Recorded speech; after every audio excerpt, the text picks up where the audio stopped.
inzoka yakurumye ko tubona ubumara bw'inzoka mu mubiri wawe? Ati hoya n'umwana wanjye. Aho rero niho byatangiye kumuterera ubwoba, kuko yajyaga aryamana n'uyu mwana, ndetse mu bicuku bya nijoro yamukoraho akumva afashe inzoka. Asiga imiti ku gitsina cyiwe, ngo arangije barasambana. Bamaze gusambana arangije aratwita. Mu yandi magambo, uyu mumama azana uyu mwana tumusengera Imana.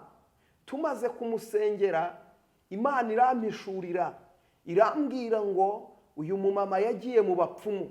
Amaze kujya mu bapfumu aryamana n'umupfumu, barangije uyu mwana bamuhaye ntago ari umwana muzima, ahubwo yabyaye inzoka. Imana itugirire neza.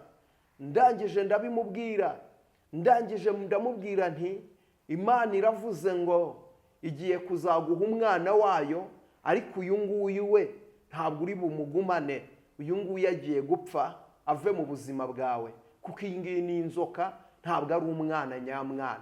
Igihe cyaje kugera uyu mwana aza gupfa. Ukireba kino kiganiro, tugitangirana iki kiganiro, uze kugisoza. Gisoza iki kiganiro kirebe kandi ukirangize. Kirebe kandi ukirangize. Nurangiza ugishayaringa inshuti zawe, gishayaringa abantu nka 5 dufatanye kuvuga ubutumwa bwiza. Ndabigusabye bikore, Imana iraguha umugisha. Yesu ashimwe. Ndagusuhuje nkwifurije amahoro y'Imana. Habwa umugisha n'Imana. Ni Profete Mugarutse. Uyu ni umunsi wa 6 w'amasengesho mu minsi 21. Turimo turasenga Imana, kandi Imana irimo irakora ibikomeye. Abantu turimo turasengana, nzi neza ko mwamaze kubona ko amasengesho hari ibintu birimo biraritagurika. Imana ishimwe. Ndashima Imana kubw'abantu benshi Imana irimo irahindurira amateka. Ndashima Imana kubw'abantu Imana irimo irakiza. Hari umuntu wari umaze iminsi arwaye umutwe umumereye nabi, ariko uyu mutwe wakize. Yarawivuje ntaho atageze, nta kintu atakoze, ariko uyu mutwe Imana yawumukijije. Nawe aya masengesho yinjiyemo, hari ibintu byakoreka ku buzima bwawe, kuko turimo turasenga dusenya ibicaniro bya za karande n'imbaraga z'umwijima. Hari ibintu bimaze igihe biboshye ubuzima bwawe, kugerageza gukora bikanga, ukagerageza gushaka akazi ntukabone, ugasanga urakora ariko ntugira aho ugera, ugasanga urakora ariko nta kintu na kimwe cyemera, ugerageza gukoresha mariage ariko ukabona ntibikunda. Hari urukuta ruri imbere yawe dukeneye gusenga rugasenyuka mu izina rya Yesu. Nta kindi ukora kwihuza n'aya masengesho n'iki gicaniro cy'amasengesho. Fata iyo nimero ubona kuri screen yawe ukanyandikira uti Profete, ndashaka dusengane muri aya masengesho. Shaka gusengana n'abantu bameze gutya. Umuntu umaze igihe yarabuze urubyaro, urwo rubyaro rwarabuze, ubona byaranze, nta kutagize, warivuje ariko rwarabuze. Nshaka gusengana nawe. Nshaka gusengana n'umuntu umaze igihe kinini ari mu kazi ariko arakora, arabona nta terambere ageraho mu kazi, ntibamuha promosiyo, ntibakuzamura, mbega uhora ahantu hamwe. Nshaka gusengana nawe. Imana y'amahoro itugirire neza. Nshaka gusengana n'uyu mubyeyi. Imana y'amahoro itugirire neza. Abana bawe wababyaye ubakunda kandi ni umugisha, ariko Satani yabajemo abatwara ubwenge, ntibakikumvira, ntukibabwira ngo bumve. Izo ni imbaraga z'abadayimoni. Akenshi biba bituruka kuri dayimoni gahinda, ushaka guteza umubyeyi agahinda kugira ngo wicwe n'agahinda kubw'abana wibyariye. Rero nyandikira umbwira uti ndashaka dusengana Imana. Hari umukobwa unkurikiye umaze igihe kinini ugerageza gukoresha ubukwe bugapfa, kuko nagiye nsobanura imyuka yica ubukwe, ahantu ituruka n'ikibitera, ndetse n'impamvu yabyo. Ushobora gusenga ariko wagerageza gukoresha ubukwe bikanga, kandi usenga ukaba imbere y'Imana ariko ntibikunde, kandi usenga. Imana y'amahoro itugirire neza. Rero ukeneye gusengerwa Imana, ukeneye kuba bugufi bw'Imana. Izina ry'Uwiteka nirishimwe, izina ry'Uwiteka nirihabwe icyubahiro. Rero ukiyumva ibyo bintu ukeneye gusengerwa. Abantu baryama bakabura ibitotsi, ukaryama neza neza ibitotsi bikabura, ukabishakisha ukabibura neza neza. Ari abantu imibiri yabo bahora bumva bari febre, bagahora bari weak, kandi ukagerageza kwivuza indwara yarabuze, kandi wewe wumva urwaye. Nawe nkeneye kugusengera Imana. Izina ry'Uwiteka nirishimwe. Ibingibi iyo mbivuga mbivuga nk'umuntu ubizi. Imana itugire neza. Ko njya gutegura aya masengesho y'iminsi 21, Mwuka w'Imana yarabimpishuriye, Imana imyereka ibintu byari biremereye abantu benshi cyane. Nagiye mbisobanura ko hari abantu bafite imyuka ibagendaho, cyane cyane imyuka ya karande, imyuka ibananiza. Ugasanga hari abantu bagendwaho n'umuvumo. Imana itugirire neza. Ugasanga hari umuvumo ukugendaho, ugasanga hari umuvumo ugutsikamira, ibintu byawe byose nta na kimwe cyemera, ibintu byawe byose urakora ariko ntibigenda, ntibitambuka. Ubona hari ikintu kigutsikamira, ugasanga urakora mu kazi, iteka iyo bavuze ngo bagiye kugabanya abakozi niwe bahita baheraho, kandi ntibibaye rimwe, bibaho kenshi. Iyo bavuze ngo turi bugabanye abakozi niwe bahita baheraho.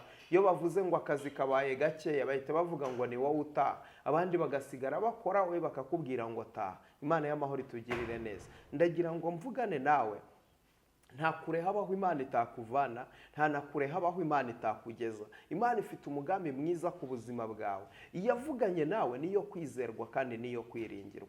Wowe hanga amaso mu gihugu cyo mu ijoro.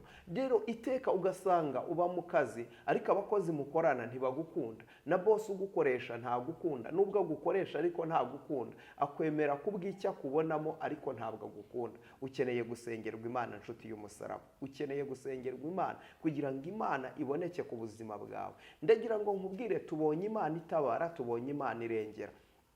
Uyu munsi urwaye uburwayi kwa muganga barabunaniwe, barakubwiye ngo genda ujye mu rugo uzategereze gupfa. Imana itugiriye neza. Ese ikikwicaza aho kugeza igihe uzapfira ni iki? Imana y'amahoro itugirire neza. Imana ihamagara abakozi bayo kugira ngo ibakoreshe bazamura abanyantege nkeya. Uyu munsi nzi neza ko Uwiteka umwami w'amahoro ampaye impano kugira ngo ngusengere Imana ibohora ubuzima bwawe. Ibi nkubwira sinjye mbikora, gusenga nuko wanjye, kwizera nuko wawe, gukora nuko Imana. Ariko kimwe cyo, Yesu uri muri njyewe ni intwari kandi arakiza. Yesu aratabara kandi Yesu ararengera. Ntabwo naje hano kugira ngo nkwirateho ibyo ngibyo, ndirata Yesu wampaye agakiza ke ku buntu. Yesu wampaye agakiza ke ku buntu, ngo niwe nirata, kuko nirata imbaraga z'umusaraba wa Kristo, nirata imbaraga z'umusaraba uhindura amateka. Yesu kubambwa kwiwe byaduhesheje agaciro, bituma uyu munsi tubasha kuvuga gukomera kwe, tuvuga imirimo yewe. Ijambo ry'Imana rero riravuga ngo nimurwanye Satani nawe azabahunga. Nimurwanya Satani azarekura ubuzima bwanyu. Nimurwanya Satani iminyururu ibaboshye izabarekura. Nimurwanya Satani biziriko bibaziritse bizabarekura. Rero ndagira ngo mvugane nawe ngo nta kintu na kimwe kijya kinanira Imana. Imana ntinanirwa, Imana ntitsindwa. Yo ubwayo irihagije, mu mikorere yayo irihagije. Ni Imana yihagije, ni Imana y'inyembaraga kandi ni Imana y'ubutware. Rero reka mvugane nawe, aya masengesho ni ngombwa kuyinjiramo kugira ngo usengerwe, kuko hari abantu barara. Maze iminsi nsobanura inzozi, nari maze gusobanura inzozi zigera ibintu bigera nko ku 8. Urota bikakwereka yuko bagutanzemo ibitambo, urota bikakwereka yuko uboshye. Imana y'amahoro itugirire neza. Ibi bintu kibyibonaho bihita bigaragaza yuko uboshye, bihita bigaragaza yuko hari ibiziriko bikuriho, hari iminyururu ikuboshye. Ukeneye gukurwaho iyo minyururu, ukeneye gukurwaho iyo migozi. Rero nimwizere Imana, Imana nta kabuza izabagirira neza. Nimwizere Imana nta kabuza izabatabara. Nimwizere Imana nta kabuza izabacira inzira. Nimwizere Imana nta kabuza izabakuraho uburetwa, kuko ni Imana ishobora byose, ni Imana y'inyembaraga. Narabwiye ngo karande ntibayisengera, karande barayirwanya. Uyu munsi karande iri ku buzima bwawe ntabwo ukeneye kuyisengera, ukeneye kuyirwanya. Uko nurwanya karande izava kuri wowe. Jambo riravuga ngo nimurwanye Satani nawe azabahunga, nimurwanye Satani nawe azabarekura. Rwanya karande rero, karande izakuvaho. Imana y'amahoro ishimwe. Icyambere ni ukubanza kwimenyaho karande, wamara kuyimenyaho ukarwana intambara yo kuyikuraho. Gukurwaho karande intambwe ya mbere ni ukuba ukijijwe rwose. Ko narababwiye ngo buriya umuntu ukijijwe rwose udafite ikizinga na kimwe mu mutima wiwe, nta hantu abadayimoni bamenera ngo binjire muri we. Kuko uyu munsi umubiri wawe niba utuwemo na Kristo ntabwo wahindukira ngo uturwemo n'abadayimoni, never, ntibishoboka. Umva mvugane nawe, hari ikintu kitari kugenda neza mu isi y'umwuka kirimo kiratuma abarozi bakuroga bakagushobora, kubera yuko iyo womatanye na Kristo w'Umwami Imana, abarozi bararoga ariko ntabwo bigushobora, biraza bigakubita bikongera bikabagarukira. Ariko iyo bikubise bikakwinjira, haba hari ikintu kitari kugenda neza mu isi y'umwuka, haba hari ahantu harangaye ukeneye gufunga. Imana itugirire neza. Hari ahantu haba harangaye ukeneye gufunga. Hari abantu benshi bavuga ngo twebwe se uko turi ahangaha, ko dukijijwe, ko dusenga, uyu munsi ntidusambana, ntituroga, ntitugira dutumva. Nkubwire, hari buri cyaha cyose kirabara imbere y'Imana. Wari uzi ko no kwitotomba byatumye Abayisiraheli bazenguruka imyaka 40 mu butayu, ahantu bari bugende iminsi 4 bahagenze imyaka 40. Bazize iki? Bazize kwitotomba. Nta kindi cyaha bakoze, ni ukwitotomba. Baziraga kwiganyira. Igihe cyose Imana yabagirira nezaga, baravuga ngo Imana baravuga ngo Imana irakarama. Ariko bwacya mu gitondo ntibigende neza, ariko iyi Imana nayo iratugora, iyi Imana nayo ni inyabibazo, bagatangira kwitotombera Mose. Imana iti nuko muvuze nongereyeho iyindi myaka. Bahoraga bazenguruka, bari bameze nk'abantu bari kuzenguruka muri rompu. Icyo baziraga nta kindi, ni ukwitotombera Imana. Buriya umuntu utizera ntabasha kunezeza Imana, umuntu utizera ntabasha kunezeza Uwiteka Nyiringabo Imana. Imana y'amahoro itugirire neza. Rero ibi ngibi nimbikubwira wivuga ngo igihe nasengeye. Igihe wasengeye icyo si cyo kibazo, sibyo?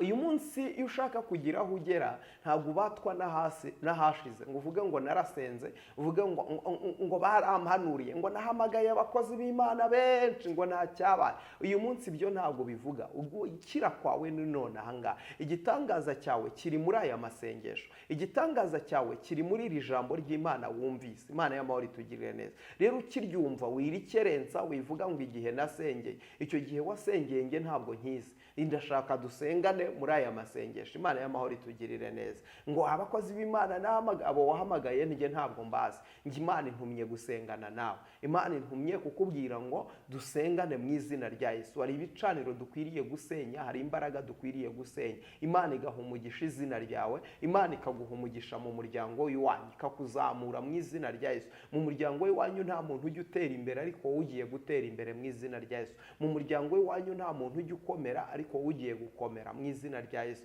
Mu muryango w'iwanyu nta muntu ujya uzamuka ariko wowe ugiye kuzamuka. Mu muryango w'iwanyu nta muntu ujya waguka ariko wowe ugiye kwaguka. Imana igiye gukora ibikomeye ku buzima bwawe. Imana igiye gukora iby'imbaraga ku buzima bwawe, kubera ko none ahangaha Imana intumye nk'umuhanuzi w'Imana kugira ngo ngusengere mu izina rya Yesu Kristo. Yehoshafati abwira Abayisiraheli mu ngoma za 2:20 arababwira ngo nimwizere Uwiteka Imana yanyu mubone kugubwa neza, ariko mwizere n'abahanuzi bayo mubone.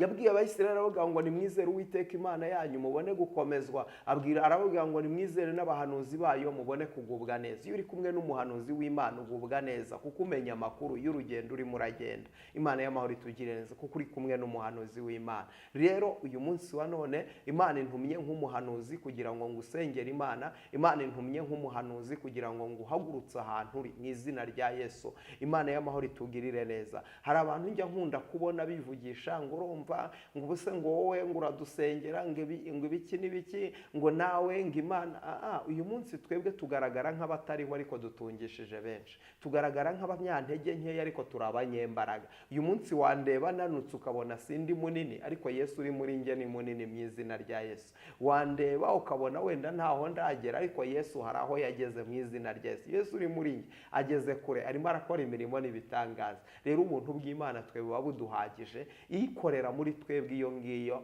niyo yinyembaraga mu izina rya Yesu. Muri ibyo yuzuye umwuka aririmba aravuga ngo iyo namamaje ubutumwa niyo nyungu yanjye y'ukuri. Imana y'amahoro itugirire neza. Rero twebwe turi hano kugira ngo dukorere Imana, tuvuge imirimo y'Imana, tuvuge ineza y'Imana, tuvuge gukomera kw'Imana mu izina rya Yesu. Rero uyu munsi nkundira muri aya masengesho wizere ko Imana hari ikintu yakora, wizere ko hari amateka Imana yahindura, kandi wizere ko hari inzira Uwiteka yaca mu izina rya Yesu Kristo. Rero Uwiteka guhereza umugisha, Uwiteka kwagurira imbago, Uwiteka gukingurira imiryango, Uwiteka akubambira amahema, kandi Uwiteka agukorera iby'imbaraga, agukorere ibidasanzwe mu izina rya Yesu. Rero uyu munsi reka twihute uyu munsi ndashaka kuvugana nawe, ndakomeza. Ejo nari navuze ibintu bigera kuri 4 bigaragaza yuko boshye, bigaragaza yuko bakuroga. Uyu munsi ndacyakomeje kuko ndacyari ku kintu cyitwa karande. Karande ni ngari, nuyibona wumve ko yari ikintu kinini. Karande ni ikintu kigari, karande ni ikintu kikubuza umugisha, karande ni ikintu kikubuza kugira aho ugera, karande ni ikintu kikubuza kugera ku masezerano yawe. Ariko turimo turasenya ibi bicaniro mu izina rya Yesu. Niwizera urabona ukuboko kwiza kw'Imana. Ijambo ryo riravuga ngo ba data bakoze ibyaha kandi ntibakiriho, natwe turaha twikoreye ibicumuro by'ibyaha byabo. Abagaragu nibo badutegeka, ntawo kuduhoza uhari. Ba data bakoze ibyaha, ba data bakoze ibyaha.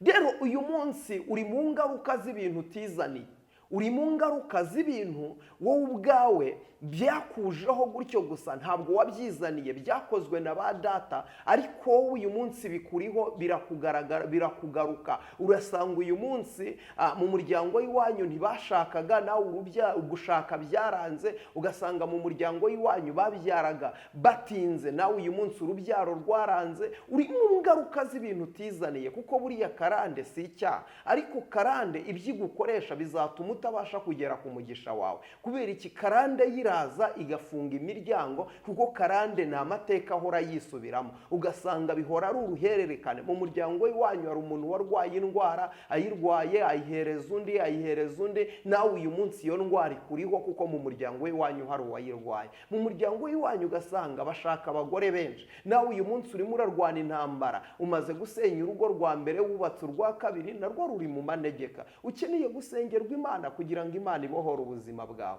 Mu muryango w'iwanyu ugasanga nta bantu bajya batera imbere bahaba. Umuzamutse arongera agasubira hasi. Nawe uyu munsi akazi wari wifitiye uyu munsi kasubiye hasi. Uyu munsi urimo urabireba ukabona birimo birapfa, birimo biranga. Ugerageza gukora akazi, ariko iyo uzamutse urongera ugasubira hasi. Iyo ugize gutya ngo urazamutse, hari imbaraga yongera ikagutsikamira, ikagusubiza hasi. Imbaraga ikagukubita hasi, ikakunaniza, ikakubuza uburyo, ikakubuza amahoro. Rero iyo niyo bita karande, kuko mu muryango w'iwanyu ntawe ukomera. Nawe urimo urarwana no gukomera, urubaka igisekuruza kitigeze kibaho mu muryango w'iwanyu. Niyo mpamvu uyu munsi birimo bikugora. Mu muryango w'iwanyu nta muntu wize, n'abize nta hantu bageze. Nawe uyu munsi niyo mpamvu amashuri wayize, ariko nta kintu arimo arakumarira. Urimo uragerageza kuzamuka, ariko kuko mu muryango w'iwanyu batiga ngo bagere kure, uyu munsi amashuri warayize, yego urabona urayafite, ariko nta kintu akumariye. Ukeneye gusengerwa Imana, ukeneye kubohoka kuri izo mbaraga za karande ziboshye ubuzima bwawe, kuri izo mbaraga za karande zikunaniza. Uyu munsi uragerageza kubaka, ariko mu muryango w'iwanyu n'uwubatse arasenya. Niyo mpamvu uyu munsi urimo urarwana n'iyo mbaraga yo gusenya. Reka mvugane nawe iki kintu. Niba mu muryango w'iwanyu wiyiziho ko hari umuntu wese wubatse agasenya urugo, ukaba ubizi ko hari umuntu umwe cyangwa babiri bubatse ingo zabo zigasenyuka, uyu munsi ikibazo si uwo mubana, uwo muntu murakundana, kuko mujya kubana n'ubundi mwarakundanaga, ahubwo ikirimo kirabatanya ni karande. Uyu munsi wimurebera mu ishusho y'uko murimo muratongana, wimurebera mu ishusho y'uko murimo murangana, murebere mu ishusho y'uko ari wa wundi wa kera mwakundanaga mukitana hani shushu, switi, karoti n'ibindi byinshi cyane. Murebere muri iyo shusho, maze numara kumurebera muri iyo shusho uvuge ngo aracyari wa mwiza wanjye. Ikirimo kiradutanya ni karande, maze uyibwire uti nakumenye karande we, urashaka kunsenyera, ntabwo bizigera bikunda n'umunsi n'umwe, ntabwo bizigera bikunda. Karande ntibayisengera, karande barayirukana. Imana y'amahoro itugirire neza. Karande barayirwanya. Reka nkubwire aka kantu. Umusore umwe yigeze ancarenjinga, Imana itugirire neza, yigeze ancarenjinga, ariko yampaga ubuhamya. Yari yubatse, barubatse already, ndetse bamaze no kubyara, bamaze kubyara abana babiri. Yigeze ambwira iki kintu, arambwira ati mu muryango w'iwacu, nari mvuze ku bintu byerekeranye na karande, arambwira ati reka nguhe ubuhamya. Imana itugirire neza. Mbwira ati mu muryango w'iwacu nta muntu n'umwe wubaka urugo ngo rukomere. Data yatandukanye n'abagore bagera muri 6, yapfuye afite umugore wa 7. Mama umbyarana na data, yambyaranye na data ariko avuye ku bagabo 3. Imana itugirire neza. Bakuru banjye bamaze gusenya ingo, uwubatse gakeya yubatse gatatu. Iyo ngiyo niyo bita karande. Imana y'amahoro itugirire neza. Noneho arangije arambwira ati reka nkubwire iki kintu. Ikintu cyabaye njye majije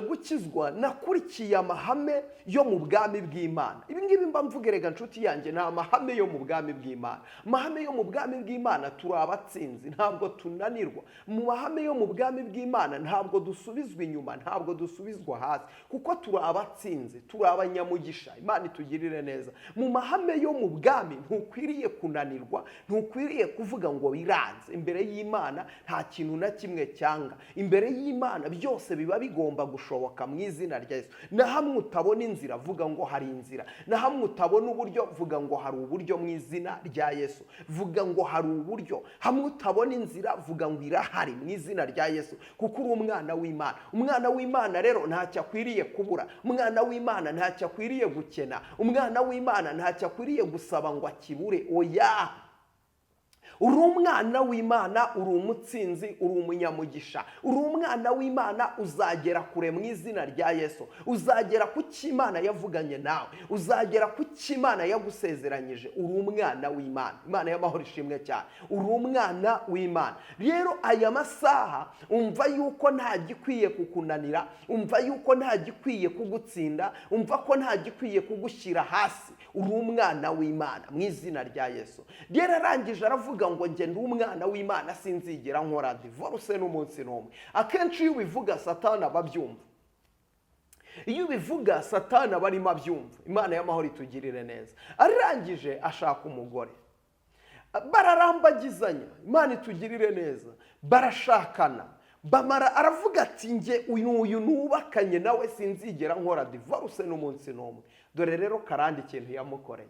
Bwarakeye haciye nk'iminsi, bamaranye nk'imyaka nk'itatu, bamaze kubyarana umwana umwe, atwise indi nda ya kabiri. Bagiye kwa muganga bipimishije, basanga wa mugore arwaye sida, umugabo ni muzima. Imana y'amahoro itugirire neza.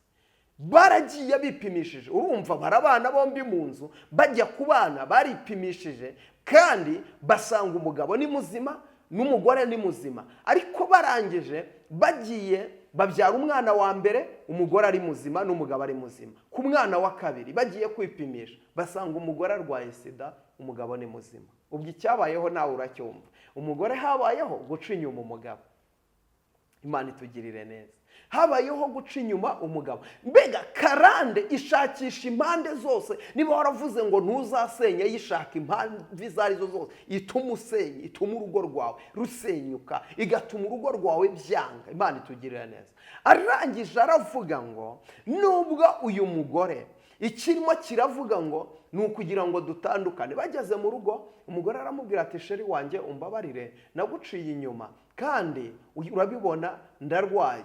Rero nyemerera uhereye none, warakoze kunkunda, warakoze no kubana nanjye, ariko nkundira dutandukane. Imana itugirira neza. Dore umugabo wisobanukiwe. Aramubwira tumva, ntabwo nzi igihe iyi sida wayanduriye, tumaranye igihe, ntabwo iyi sida nigeze nyandura. Iyandinze n'ubundi izakomeza indinde, iyabanye nanjye izakomeza ibane nanjye. Njyewe ntabwo ndi butandukane nawe. Iki ni cyo bita karande. Ni umuzimu wa karande urimo arangenda warashaka ngo nubake urugo rwa kabiri, kandi navuze ko bitazabaho. Umugabo yarihambiriye agumana n'umugore we, abizi ko arwaye sida. Imana itugirire neza. Arihambira, na bugingo n'ubu baracyabana, bamaje kubyara abana bagera muri 4. Imana itugirire neza. Kandi nta mwana babyara urwaye sida, kandi uyu mugabo ntarigera yandura sida. Uyu mugore nawe ari mu nzira, mugabo aravuga ngo ndabizi Imana izamukiza. Imana y'amahoro itugirire neza. Wabyumvishije? Uru rugo rwabo ruri mu mahoro, kandi babanye neza, kandi n'abanyamugisha. Ariko yaravuze ngo ngomba guhangana na karande, kuko namenye Imana. Imana iri muri ngewe, ntinyemerera, ngomba mpangane na karande. Niba wamaze kumenya ibyo uhangana nabyo, senya uyu mwuka mu izina rya Yesu. Nubona karande irimo iguhagurukira, wibwira uti nakumenye karande we, nakumenye, amakuru yawe nayamenye, ibyawe nabimenye. Ntabwo ukwiriye kunaniza. Uyu munsi niba hari umwuka urimo urakubwira ngo subira mu cyaro, hari ubuzima umuntu abamo ukabona biranze, ukabona wavuye mu cyaro urimo uhunga ubukene bw'iwanyu, urimo uhunga ubutindi bw'iwanyu, urimo uhunga kurarana n'ihene, ukarara hejuru ihene zikarara munsi y'urutara. Ibyo ubwo buzima warabuhunze, none uyu munsi hari umwuka ukubwira ngo usubire mu cyaro. Uyu mwuka urimo urakubwira ngo subira mu cyaro. Never ntigishoboka, ibyo ntibishoboka. Bwira uwo mwuka ngo ntibishoboka. Bwira uwo mwuka ngo ntibishoboka. Uwo mwuka ukubwira ngo subira mu cyaro ntibishoboka. Mana itugire neza. Wavuyeyo uhareba, abo wahasize bahese imigongo. Uyu munsi wa none nusubira mu cyaro ugasanga abantu mwareranywe. Ejo bundi nasubiye mu cyaro, ndeba abantu twakuranye, ndeba abantu twazamukanye. Yesu, abo tungana n'abari abana kuri njyewe, nsanga neza neza barakobanya, amatama yinjiyemo, ibitugu byarahetamye. Hoya. Imana itugirire neza. Ntabwo ari uko mu cyaro ari habi, haratureze, twarahavukiye, twarahakuriye, ariko hari ubuzima wavuyemo udakwiriye kongera gusubiramo. Imana y'amahoro itugirire neza. Umwana w'umunsi umwe, umudamu abura urubyaro. Maze kubura urubyaro, amara igihe, Imana iramubwira ngo nzaguha urubyaro, ariko ananirwa kwihangana, ananirwa kwiringira Imana.